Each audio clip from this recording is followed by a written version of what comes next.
Je me permets encore de vous poser la question sur l'évolution dans le métier de nettoyage. S'il y a l'évolution, il y a les changements des étapes. On peut arriver dans ce métier sans avoir aucune connaissance. On apprend sur le tas. Ensuite, si on veut évoluer dans ce métier, on peut faire des formations qualifiantes ou des formations ponctuelles. Les formations qualifiantes, la première de base, c'est le CAP APS, agent de propreté et de stérilisation, qui permet aussi de travailler en milieu hospitalier. Mais après, au sein de l'entreprise, il peut y avoir une évolution en fonction des contraintes de l'entreprise, des besoins.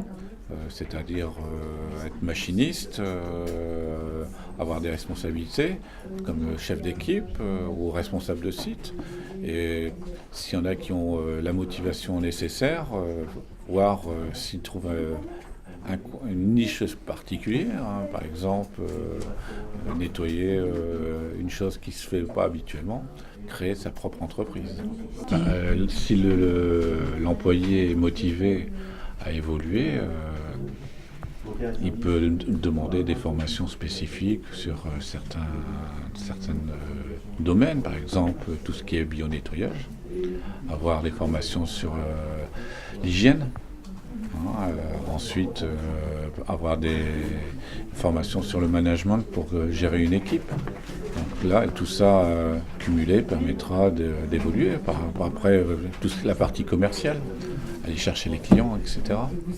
Au niveau des certificats de qualification professionnelle, il y en a plusieurs types. Donc, il y a l'agent de service, donc l'agent machiniste classique, qui est donc l'agent de service de premier niveau.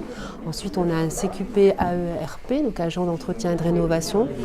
Donc là où on applique justement des techniques de rénovation, des sols, etc. Et on va jusqu'au certificat de qualification maîtrise, ce qui montre bien que dans ce métier, c'est un métier où on peut commencer comme agent de service et on peut évoluer jusqu'à maîtrise, à être inspecteur, manager, responsable d'exploitation. On a d'ailleurs beaucoup de personnes qui ont, grâce à la formation et grâce à leur travail en entreprise et à leur savoir-être aussi en entreprise, ont réussi à évoluer et ont commencé comme agent et maintenant on les a en formation comme chef d'équipe ou comme maîtrise. Si je comprends bien, c'est l'employé qui va demander des formations. Voilà, c'est l'employé qui doit demander des formations. Peut-être que l'employeur va déceler dans l'employé des qualités pour faire telle activité ou telle responsabilité. Merci.